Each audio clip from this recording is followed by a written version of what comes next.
Hello, history nerds and historians. My name is Krystina, and this is Effed Up Mythology.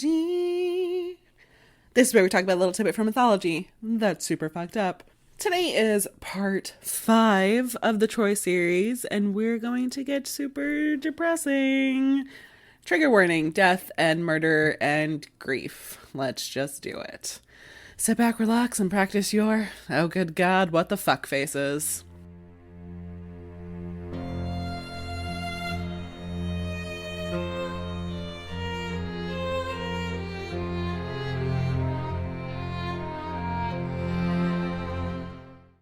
So, Patroclus is dead, and I'll have you know that I only cried for like 30 minutes about it, okay?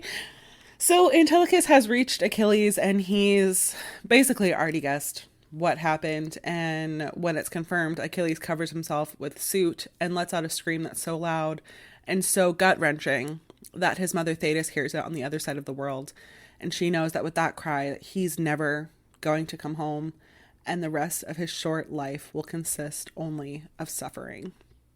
So she goes to him and she asks him what's wrong and tells him that Zeus has done exactly as he asked and he's caused the Greeks to suffer, and yet Achilles weeps.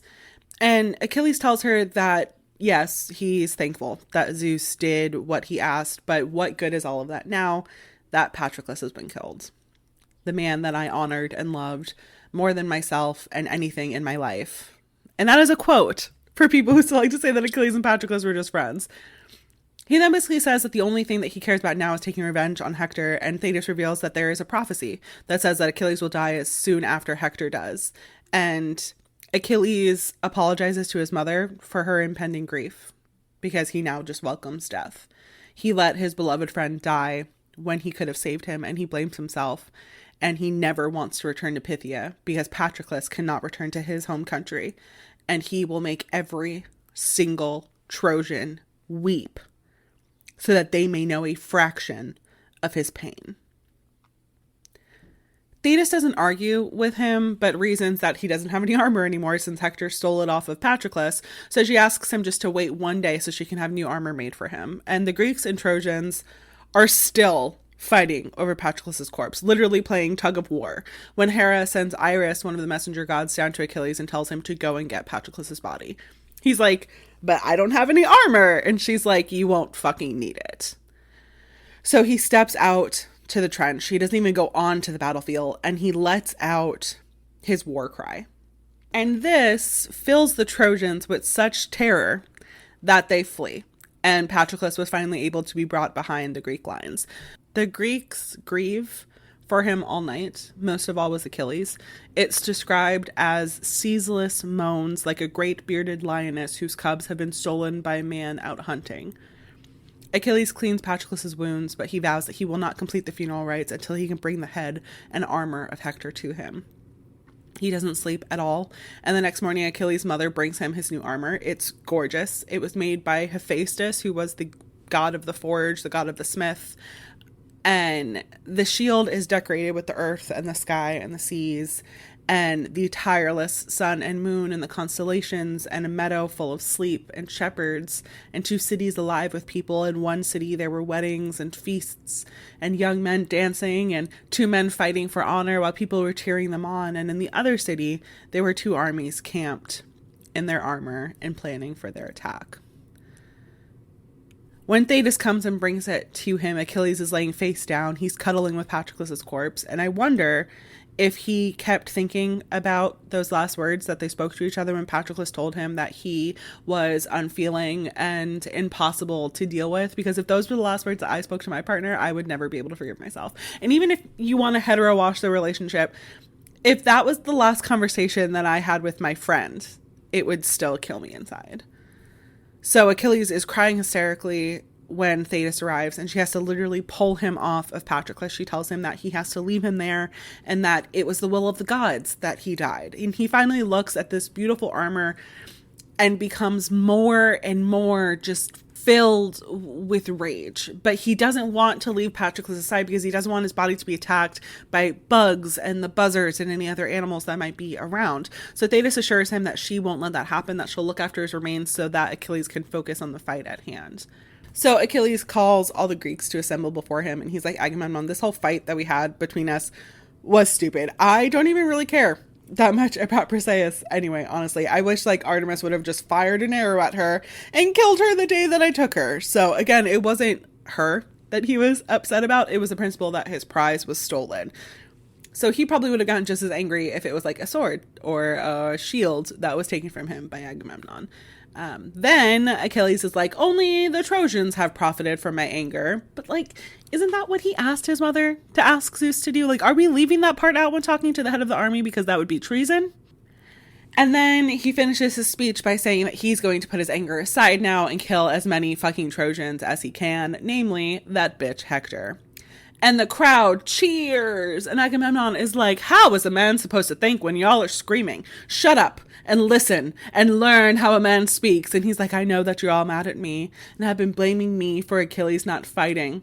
But it isn't my fault. It's Zeus and then the Furies and fate. Nothing is my fault. I take no responsibility for my actions. In fact, I'm going to tell a long, drawn-out story about the day that Heracles was born and liken myself to Zeus when he was betrayed by his wife Hera, because bitches be crazy. But I am willing to make amends, and I'll give you all the things that Odysseus offered you before that you refused. Do you want them now or like later after you go out onto the battlefield with all intentions of dying? Like, I'm flexible. And Achilles is like, I literally don't give a fuck. You can do whatever you want with them. Let's just go fight already. And Odysseus is like, can we like have breakfast first so we don't all collapse from malnutrition and hunger and dehydration while we're fighting? But Achilles is like, dudes, I'm fucking ready to fight. Our friends who were killed yesterday by Hector and those who follow Hector are still laying out there in the field, and y'all want to eat and socialize and get drunk and not attack when the Trojans aren't expecting us to? Cool. Awesome. Go ahead and eat. I'll just sit here and wait because I'm too full of fury. And then he just sits there and just sobs while everyone around him eats. And Zeus is a concerned daddy god and is like, well, that is not going to do. And he sends Athena to fill him with like nectar and ambrosia so that he can fight and be successful in battle. So once they're all done, he puts on his new shiny armor and he yokes his horses and he tells them that they better not leave him behind like they left Patroclus behind. And the horses respond because they can fucking talk, and we're just now learning about this, and the whole horses crying over Patroclus' death thing makes so much more sense now. So Mr. Ed is like, dude, we're not going to leave you. We didn't even leave Patroclus. It was Apollo who cut him down. And like, I hope you realize that there's a god coming for you too. And Achilles is like, yeah, I'm fucking ready. But until then, I'm going to hurt as many Trojans as possible. And even Zeus is shitting himself a little bit about Achilles coming back onto the battlefield. And he lifts his restrictions on the deities not being able to interfere because he knows that Achilles will decimate the city before it's time. But the gods are all like, nah, we're good. We're just gonna watch. We popped some popcorn. Mercury went to the Dollar Tree and got like little movie theater candies. We got a drinking game going. It's just like when someone dies, we're gonna take a shot. And it's a good thing we can't die because we're gonna get alcohol poisoning. But before they did that, Apollo went and told Aeneas to challenge Achilles to a fight. And Aeneas is like, nah, been there, done that, almost died. No, thank you. And Apollo is like, you are son of Aphrodite, and your grandfather is Zeus, and his mother is Thetis, a lesser nymph, and her father is the old man of the sea. I'm sure you'll be fine. And Aeneas is like, you know what, you shiny son of a bitch, you're right. I know they say that he's the best warrior, but clearly parentage and nepotism is way more important than natural skill and training. I'ma kill him right now. And so he charges ahead of all the Trojans, and he meets Achilles in like the no man's land in the middle of the battlefield. They exchange insults back and forth, and then Aeneas throws his spear at Achilles. But what he doesn't realize is that because Achilles' new armor is made by Hephaestus himself, it is impenetrable, so it doesn't even phase Achilles, and he just starts charging at Aeneas. Aeneas picks up a boulder that no man should be able to pick up, and he's about to throw it at Achilles, who's still charging, when Poseidon is like, nope, we need to rescue Aeneas now because he's about to get super killed and he shouldn't be suffering for things that aren't his problem. Like, Apollo spurned him on to save Hector for a little while longer, not because he actually cares about Aeneas. And Aeneas is fated to be the main character of the Iliad, so he can't die now. So Poseidon goes down, puts a mist over Achilles, and just picks up Aeneas and throws him back at the Trojans, like literally throws him back into the Trojans. And when Poseidon clears the mist from Achilles' eyes, he's like, astonishing. My spear lies here on the ground, but the man I was trying to kill has completely vanished. He too must be loved by the gods. I wasn't here the last time when he was whisked off the field by the gods and healed by Artemis and company, so this is surprising. And this, of course, left Hector to lead the Trojans, but Apollo steps in again this time, and he's like, don't go for Achilles. I tried to send Aeneas in as a distraction to allow him to get killed, but that clearly did not work, so what I need you to do is stay here and don't charge if you want to see your wife Andromache and your baby Astyanax again. So Hector ran back to like the back of the Trojan army, and he stayed there and watched Achilles take down Trojan after Trojan after Trojan, which every single one of them is named in the Iliad, by the way, and he was honestly fine with it until he saw his younger brother Polydorus, who was the most loved by Priam and was never allowed to fight because he was so special and so young, get killed by Achilles. Quite brutally, actually. Honestly, after talking about how some of these other people have died in graphic detail, I don't really want to do much of that anymore. So, quite brutally. And Hector charged at Achilles when he saw his brother fall. And Achilles saw Hector in his revenge running towards him. Hector threw his spear, but Athena swatted it away and made it fall back at Hector's feet. Achilles threw his spear, and Apollo swept Hector's away. And Achilles charged at him 3 times, and each time found nothing but empty air. So in his anger, he starts slaughtering Trojans again. Again, quite horrifically. This book got extremely graphic out of nowhere, and Achilles runs through the center of the Trojan forces, and he splits them in 2. Half is forced towards the city of Troy, and the other half is forced towards the river's commander. And as Achilles is killing people, he's throwing their bodies into the river. And when he gets tired of like slashing and stabbing, he chooses 12 men to spare just for the moment, because he plans to sacrifice them with Patroclus whenever he finally burns the funeral pyre.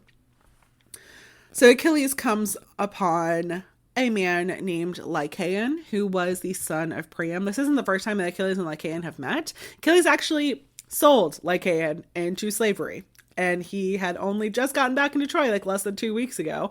And Achilles throws his spear, but Lycaon dodges it and clutches Achilles' knees and begs for mercy. But Achilles tells him that he has no intention on sparing any Trojan, and that death comes for everyone. And if someone could have been spared, then it would have been Patroclus, who is better than anyone, Trojan or Greek.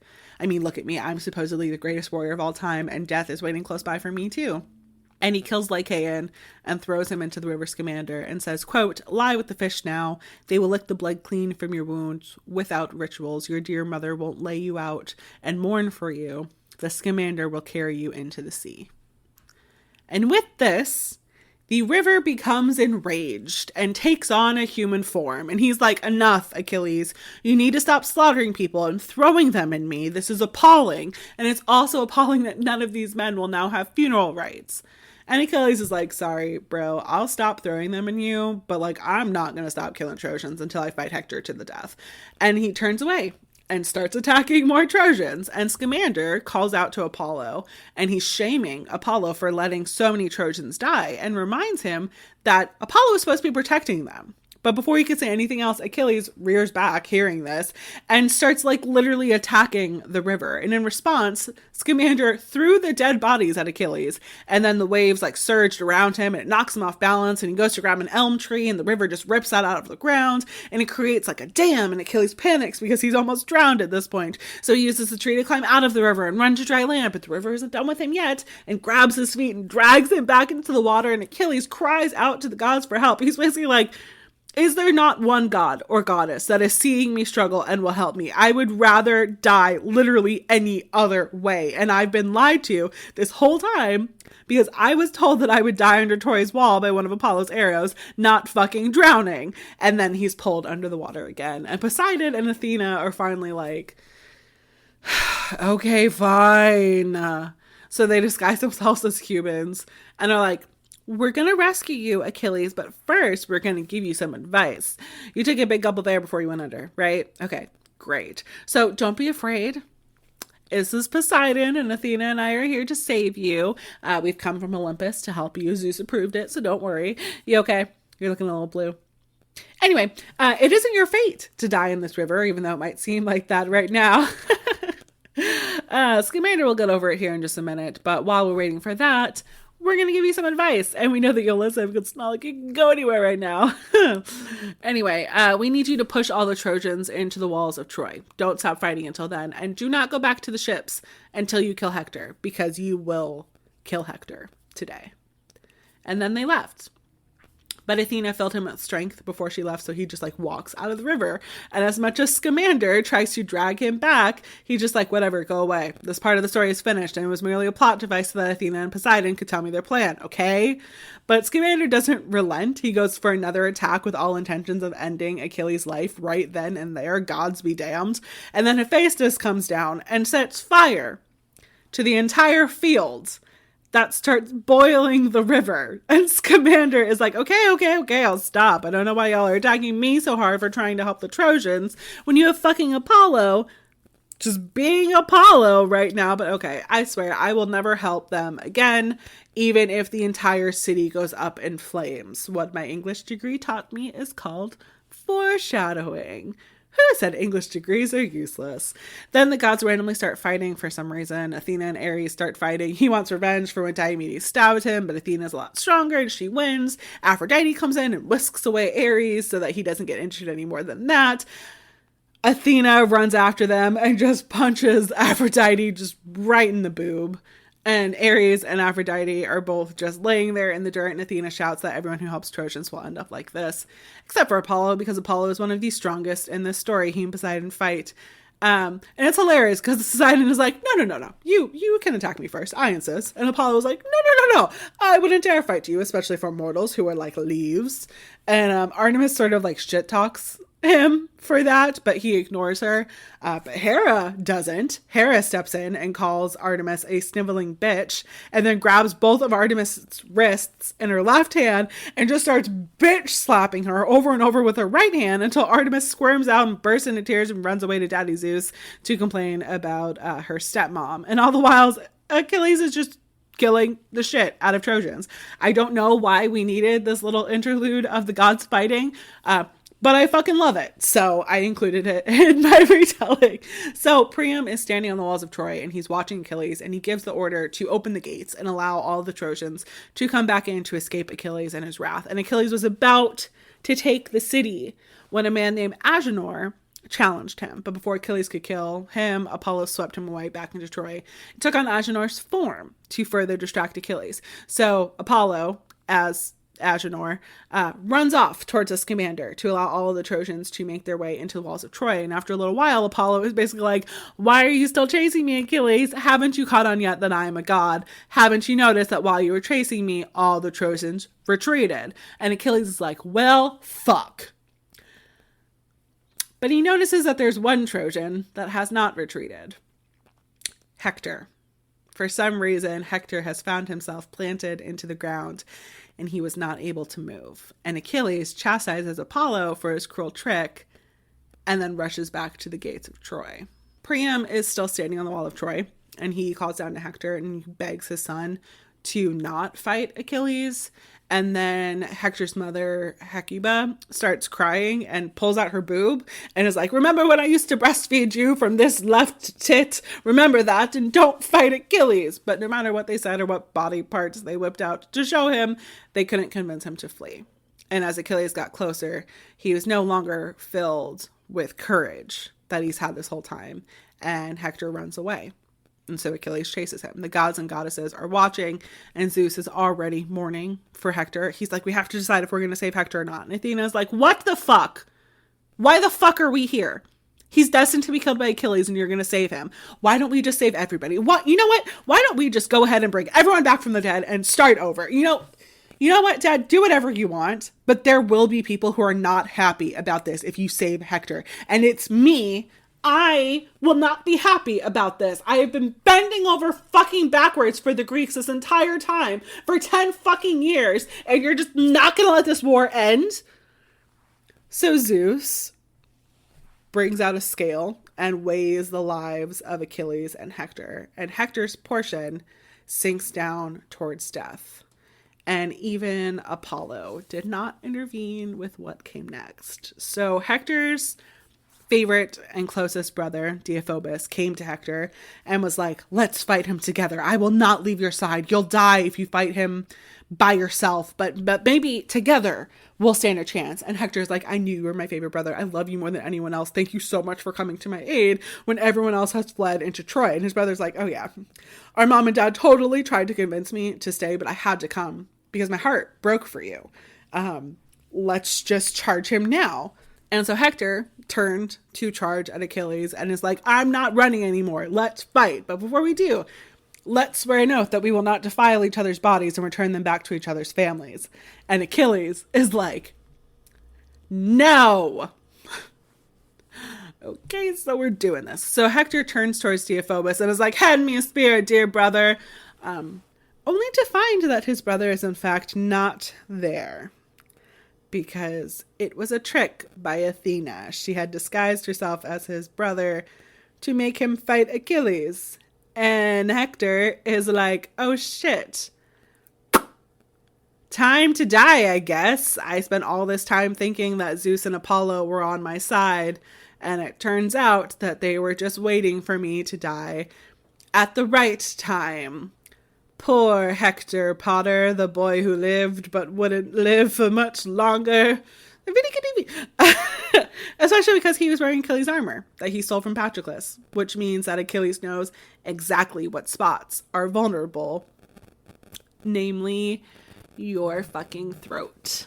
So Achilles aims for the throat and does not miss, gets that weak spot in the armor. But he didn't sever Hector's windpipe.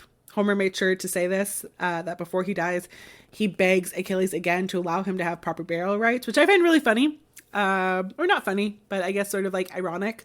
Because when he was killing Patroclus, he was like literally fighting over Homeboy's corpse so that he could impale his head on the wall of Troy and turn the rest of him into dog food. To be fair, this is all told from like the Greek perspective, which means in reading it, I'm supposed to think that the Greeks are good and the Trojans are bad.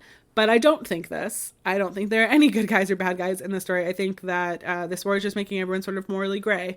So I'm not pointing this out because I think that Hector is a bad guy. I'm just pointing this out because it's kind of hypocritical that he's like begging in his final moments for that when he wasn't going to give the same honors to other people, especially the person that Achilles loved most in the world. So Achilles tells him no, that he plans on doing to Hector what Hector attempted to do to Patroclus. And with Hector's final breath, he said that there will come a day when Paris and Apollo will cut him down and death will come for him. And Achilles is like, okay, thanks. And then all the Greeks come to see Hector's corpse and they all stab his corpse as Achilles started to strip off of his armor. And then Achilles further mutilates Hector's body before tying it to his chariot and dragging it back to the Greek camp. And the entire time, Priam and Hecuba were watching from the gates of Troy. And Hecuba starts screaming, and all of the Trojans start wailing. And Priam, in his grief, attempts to follow Achilles. And people are, like, literally holding Priam back. And he's screaming at people, just let him go, and that maybe Achilles would take pity on him. And if not, then just let him die. And as everyone is mourning, no one has come to tell Hector's wife Andromache. She was in her room at her loom making him a robe, and she was asking her handmaidens to start warming water so that he could have a hot bath when he returned for the night. And then she started hearing the cries, specifically the cries of Hecuba. So she ran to the walls of Troy to see what the commotion was and saw Hector being dragged behind Achilles' chariot. And at that sight, she fainted. When she came to, she lamented that she wished that she was never born, so that she would never have to feel this pain, and so that their son Astyanax would never know the suffering that his life would now be full of. And there's definitely like a parallel there between the mourning of Achilles over Patroclus and like the mourning of Andromache over Hector, but Patroclus and Achilles were just friends, right? There's nothing there, right? So back behind the Greek lines, Achilles arrives with Hector's corpse and immediately starts grieving for Patroclus again. And Achilles tells Patroclus that he did what he said he would do. And finally, the funeral rites began. Achilles set out a massive funerary feast. And everyone is like, dude, you're gross. You're covered in dirt and blood and water from the Scamander. You need to take a bath. And he swears that he will not bathe until he burns Patroclus's body But he wasn't going to burn Patroclus' body tonight because he wanted one more night sleeping by his friend's side. And when he fell asleep that night, Patroclus' spirit came to him.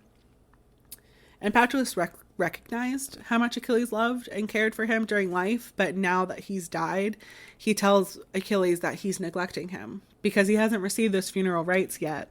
And because of that, the spirits that guard the underworld aren't letting him enter the underworld. And he also asks him to hold him one last time while they're dreaming, because once he's burned, he can never come back and hold him again. And he can't sit and talk to him or share a meal with him. And he knows, just like Achilles does, that Achilles is fated to die soon as well. So he makes a request that their bones be buried together so that they can be together always, just like they were always in life from the day that he came to Pythia until the day he died. And Achilles promises that he will do everything that Patroclus asks him to. When he reaches out to try and hold him one last time, Patroclus' spirit vanishes like smoke and he's yanked back into the underworld. And he awoke, Achilles woke crying hysterically. And I was crying hysterically when I was reading this too.